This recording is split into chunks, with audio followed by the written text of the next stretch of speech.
The number one lesson I could offer you where your work is concerned is this: become so skilled, so vigilant, so flat out fantastic at what you do that your talent cannot be dismissed.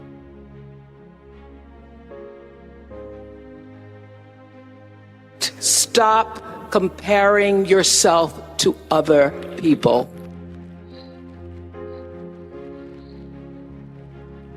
You're only on this planet to be you, not someone else's imitation of you. I had to learn that the hard way on the air, live, anchoring the news. One night in my 20s, when I first started broadcasting, I was 19, moved to an anchor by the time I was 20, and I was just pretending to be Barbara Walters. I was just trying to talk like Barbara, act like Barbara, hold my legs like Barbara. And I was on the air and I hadn't read the copy fully, and I called Canada. And I did that on the air. I cracked myself up because I thought Barbara would never call Canada. And that little breakthrough, that little crack, that little moment that I stopped pretending allowed the real me to come through. Your life journey is about learning to become more of who you are and fulfilling the highest, truest expression of yourself as a human being. I visualized this for myself. When I was selling copiers door to door, I had a very clear vision of what my life was going to be like. And I encourage everyone to do it. Take a snap photo of what success looks like for you. How many employees do you have? How much are you making? Where do you live? Are you sitting at a table with world leaders? Are you standing on a stage in New York City giving a speech? And hold on to that snapshot, and you will subconsciously start to make decisions that get you there. And so my snap photo for myself when I was going door to door to sell copiers was to be self-employed, invent a product that I could sell to lots of people and not just one copier to each person, and create a business for myself that would continue to fund itself if I wasn't present. I wanted money to be generated without me having to be there. I was that specific in my vision. I didn't know anyone that owned their own business. Everywhere I come from, everyone worked a job and you worked for somebody else. Mm-hmm. And jobs were seen as exactly that. There was no career, there was no vocation, there was no purposeful doing of what you do. It's like you get up, you went to work, you probably found it miserable and you try to get out of there as quickly as you could. And for me, I really thought that, there has to be a better way to live. I was like, shouldn't there be some excitement and enjoyment? But I don't know where I got it from. The sense of value and the sense of ambition has always been in me. And people always say to me, how did you get to where you are? And I go, well, it's much more simple than people think. It's like, I really value myself and I really value my goals. And I don't think it's much more complicated than that. But I was taught that by my mum, who was very, very much like, listen, Emma, you're not better than anybody else, but nor is anyone better than you. And so when people talk about imposter syndrome, I look around, I'm like, that's just made up. We all feel exactly the same, deep, deep down. And that sense of me feeling like I could achieve was just built in. I've never felt a lack of confidence. I've never felt less than. I always felt like if I worked hard enough and I really put everything into it, that I could achieve. I still feel like that today. I don't expect things to be easy, but I've never had a sense of I couldn't. It's one of the things that cripples women most is they have this desire on their heart, they want to pursue something for themselves, and they're too afraid of what other people will think. They're too afraid of what Marissa from 8th grade is going to think of them for signing up for a half marathon.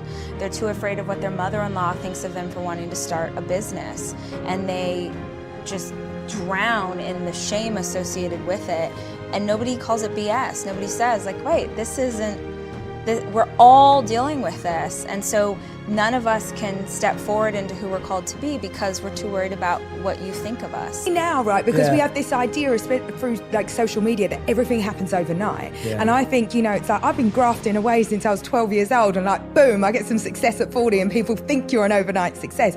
I have worked every job imaginable. I had a paper round when I was 12 until I was 15. I worked in a delicatessen. I worked in clothes shops. I served in restaurants. It's like I've done every job in fashion that you could do at the lowest possible level imaginable while not being paid, right? It's like I've done all of it. But actually for me, you know, when you talk about people and your point of view on life, like I am a naturally positive disposition.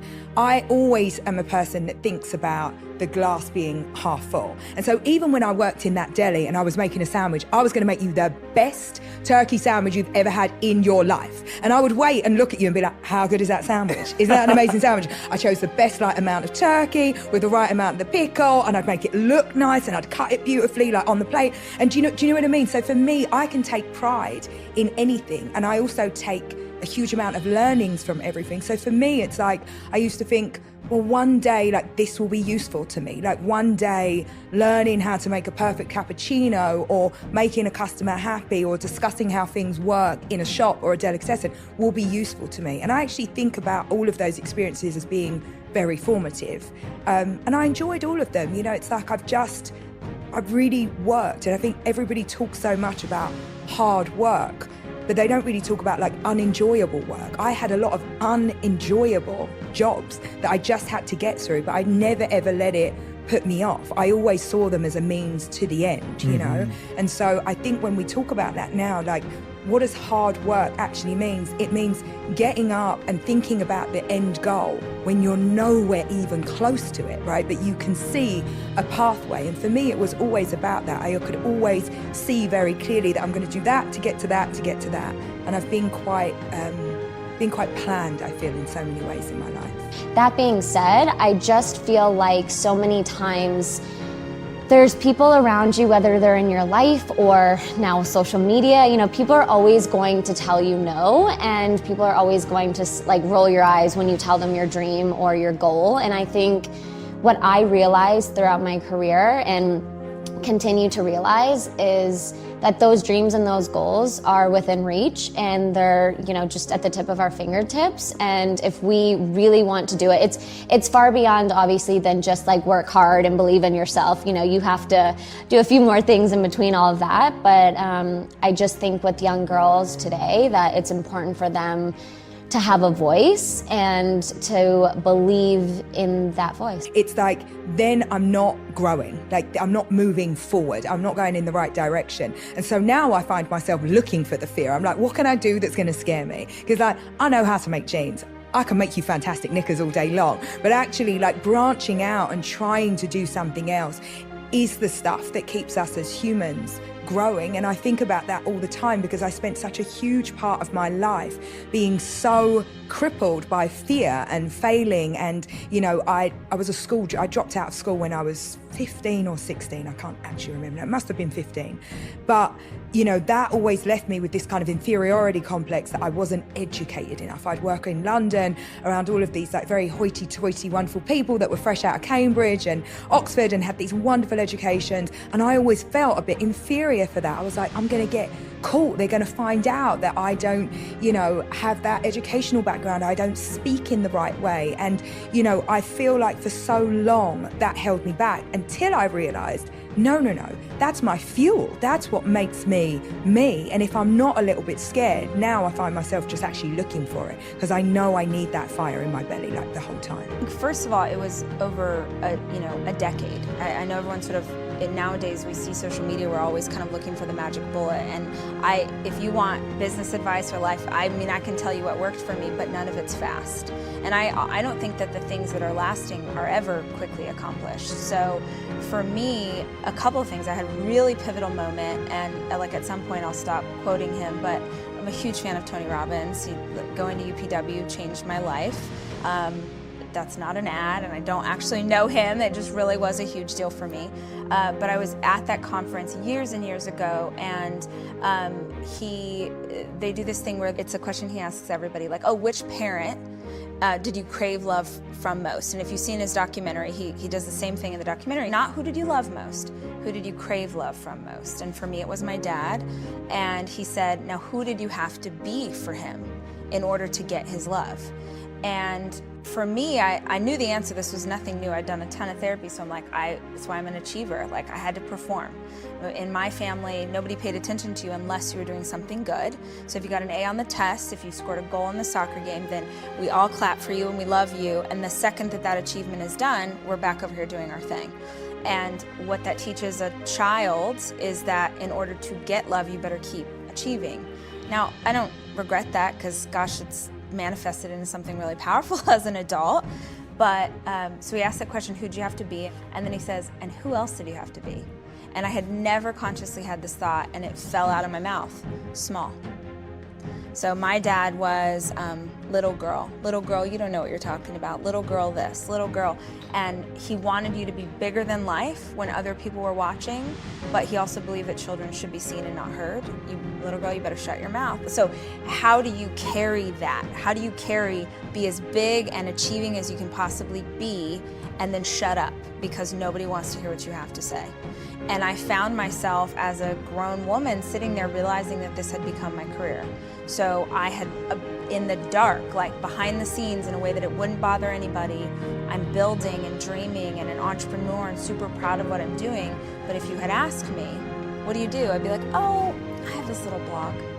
And it was, at the time, I'm like, by myself, it's over 6 figures. I was really proud of what I would, but I never said that. Family parties, oh, Rachel, she's just a little blogger, she's a little DIY. But I wouldn't claim what I was doing because I just thought I've got to be big and I've also got to be small. So for me, it was understanding why. That's why I think therapy is so freaking powerful. It's not that time that you sit in the chair with someone and cry about all the things. It's that moment where you're like, oh my gosh, that's why. If you know why, you can learn how to navigate around something. But I think if you don't know the core of the problem, you can't move past it. So understanding why I felt that way, and also making the decision as a people pleaser that I would no longer seek love from others in negative ways. And the only way I know how to do that is I'm gonna be so filled with love myself. I'm gonna be so filled with love for my in-laws, for my parents, for everybody else, that it doesn't matter if you love me back. I'm gonna love you so hard, it doesn't matter if you love me back. Because if I've got enough love for both of us, then I don't need to try and shape myself into someone new in order for you to approve of me. So those are 2 huge awarenesses that I came to. First thing is you have to say, okay, what is it that's going to make me happy? What is it that I want? Then you have to map out a plan, right, in order to get there. And you might have to enlist some help from other people. You might not have all these answers for yourself. It'd be too overwhelming to think you have to do it alone. But that's the first thing you got to do. And then you got to get that right team of people in place that are going to help you along the way, know more than you know, be honest with you. So that you don't start thinking your own shit doesn't stink. And then you have to be willing to do the hard work that it takes, and you have to go into it knowing that there's gonna be road bumps, there's gonna be challenges. That's just something you should expect. So when you see it, it's not gonna throw you off, right? And then you have to just kind of have faith. And then when you have your moments of weakness, you have to, for me, for one, I believe in a higher being. I believe in God. I'm a spiritual person. So it's like I'll have those talks and say, please give me the strength to get through this, give me the strength to be focused, and then I really trust that that's going to come. I'll just ask for it. And then next thing I know, things kind of just work out. So like I feel like that is something that I can always lean on. So no matter what's going on, I'm going to get through this. So, I think that's pretty much it. I mean, there's a lot more that we can say, obviously, but that's really what it comes down to, is knowing that, you have what it takes to make it. It might not happen in the time that you want it to happen, but it will happen. And these are all things I think that people who are successful have said before, right? So I'm not really saying anything different. But if I'm talking to a child, I would kind of keep it simple and put it like that. And I would say, write it down, write it down. And sometimes you're going to forget because you're going to get emotional.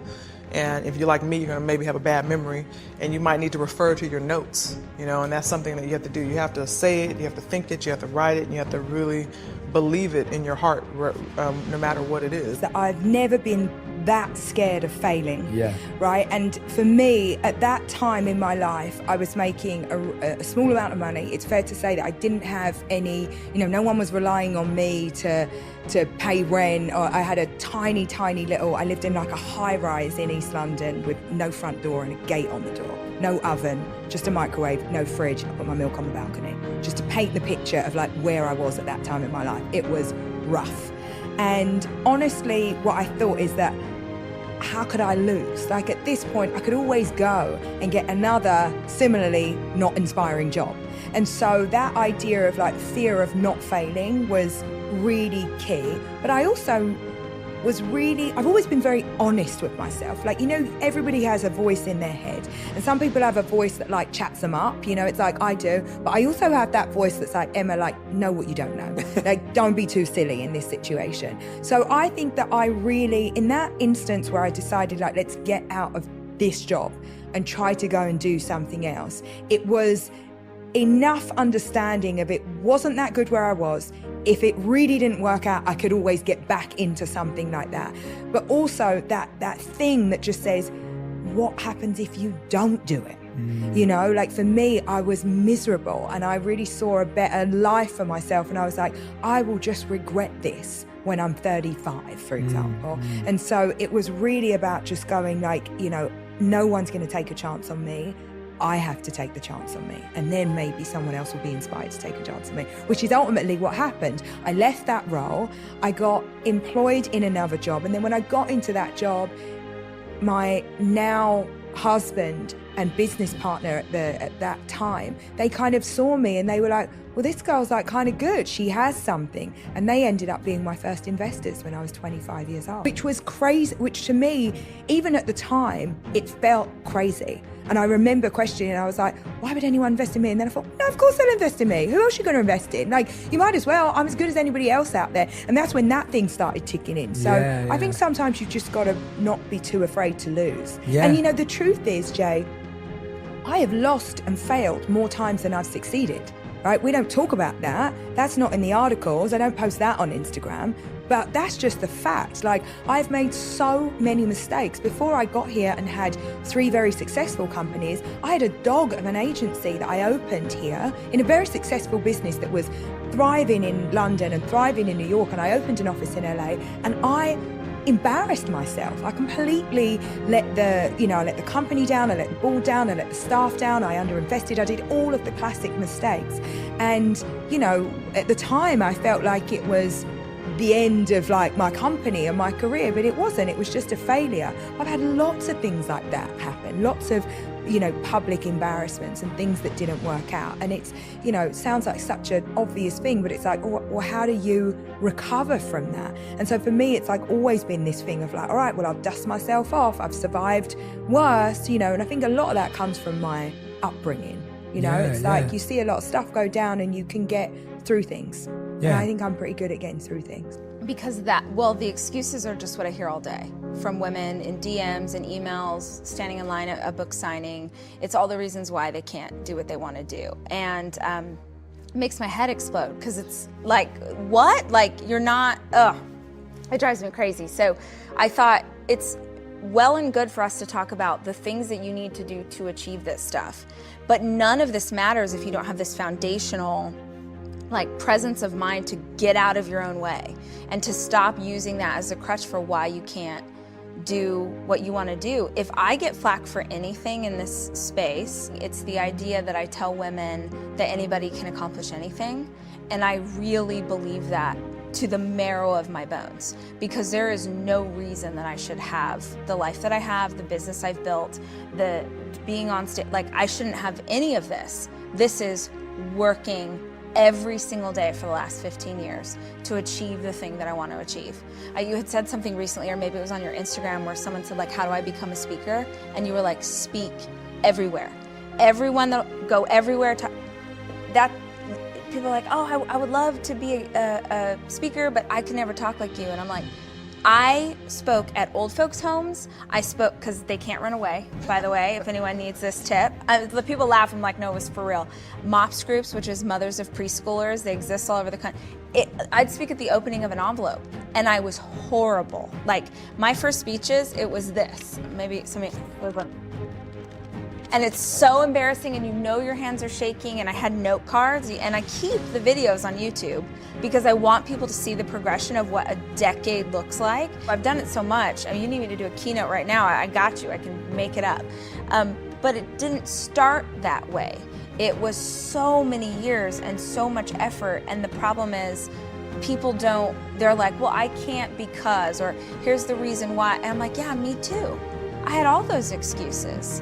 And it didn't mean that making the decision to move forward, suddenly it got easier. If anything, making the decision to move forward is harder.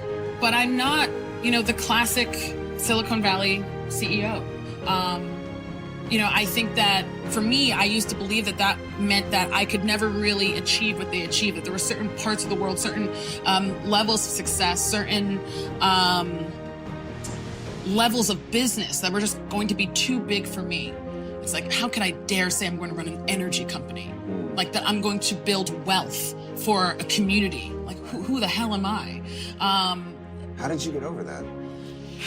Because I think most people have that, but they stop there. The first thing that I did was not think too far ahead.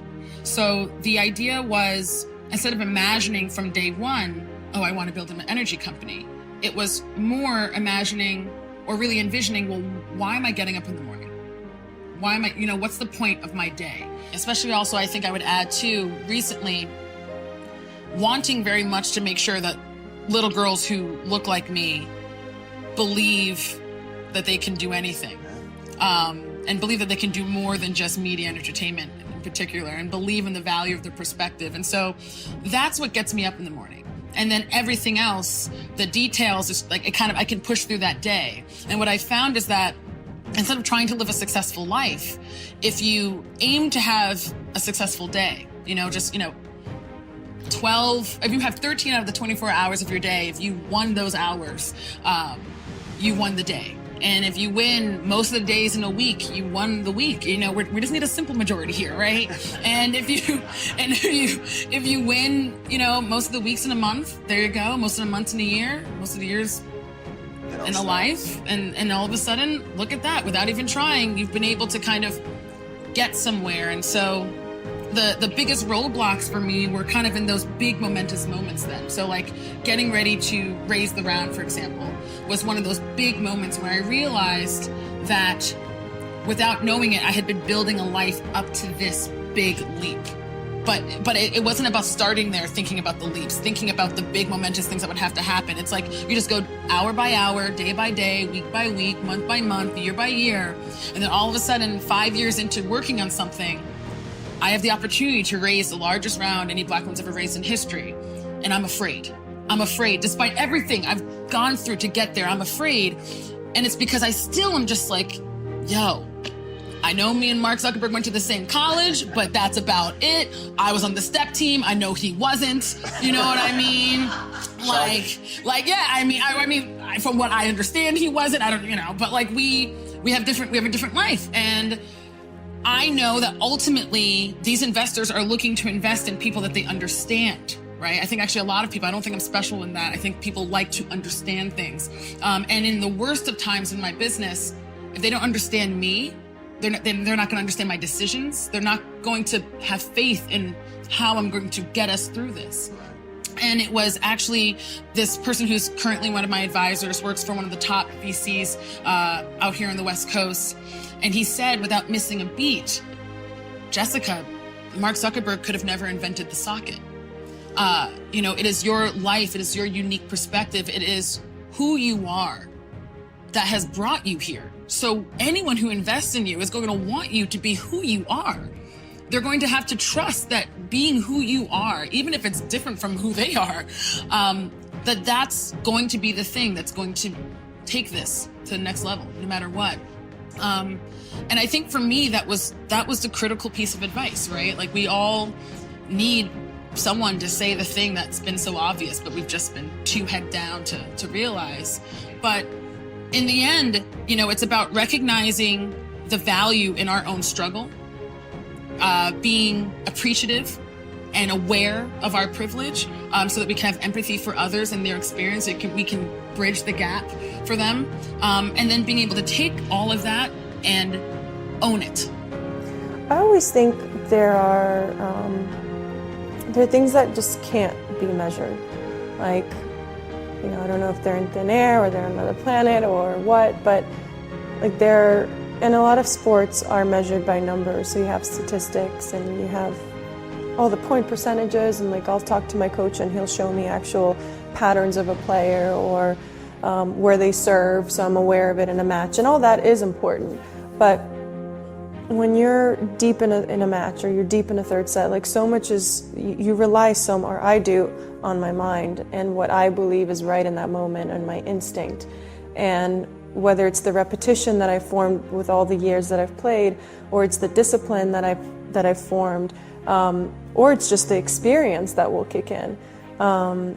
Numbers are important and you must rely on them, but there are things that, like, Andre Agassi had this quote, you don't have to be better than everyone else in the draw when you go out on the court. Like, you have to be better than someone that's across the net. And whether that is at a very high level, whether that's at a low level, whatever it is, it doesn't matter. You can't be great every single day. Like, there's only a handful of times where I've gone on the court and felt like I did everything well. This place in my life where people say, like, you know, what are one of the biggest lessons you've learned? And to me, it's like not to compare myself to others, because that's just a recipe for failure, right? I'm never going to be you. I'm never going to be as articulate or passionate or convey myself like you do. I'm never going to have Misty May's hand or her ball control. And for so long, I compared myself against the greats and be like, fuck, I'm falling short. Like, I need to become them to become great, which is just bullshit. You know, and once I stopped, you know, honestly comparing myself and owning myself and being inspired by them and stealing all the best parts of them and making it my own, like, that is so much more powerful, you know? And so I want to do that for the rest of my life. And I'm not a literal person, you know? Like, I think there's all shades of gray and life is a fucking rainbow and it's not black and white, and thank God. Because I am like an in-the-moment person and I could contradict myself from one to the next, but I'm not bullshitting. Like, it's my truth and this is my experience. And I believe that we're always in flux and we're always expanding, you know? So please take me with a grain of salt, but know that I mean my shit. You know, it's like this weird, like, there's so many dichotomies in me, and I feel like sometimes I'm nonsensical, but I know what the fuck I want, and I know who I am, and I know that what I want is gonna help me become more of what I am. When I think about what that means for me now and the level of responsibility that I feel, that is the thing that really fuels me today, because when I do something, I feel a weight and an expectation of a group of people that have been historically left out and marginalized from a lot of these conversations and a lot of these opportunities.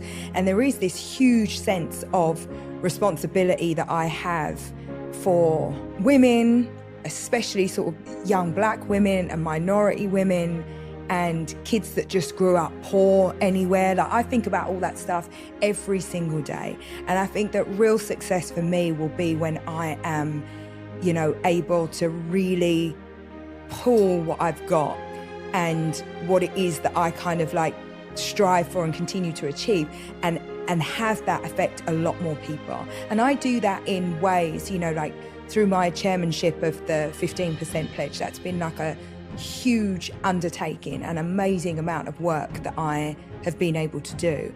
But for me, it's like that is only kind of scratching the surface. And I think more and more of my work will be in how can I help so many more people that are like me, you know, get out of their circumstances and be able to contribute more, because it just is mesmerizing to me that I've been able to go so far. And it ain't because I'm something special. It's because there were a series of circumstances and then enough kind of grit and determination that I was able to do it. And so it's like, how do you put other people into the same circumstances so that if they have the will, that they can do it too? And so that's where I'm fixated right now. If I could have a legacy, the idea that women would take more ownership of their lives and step more fully into who they're called to be. And but really, I feel like my calling is to talk to women. And the idea that you are in control of what happens next because you are in control of yourself.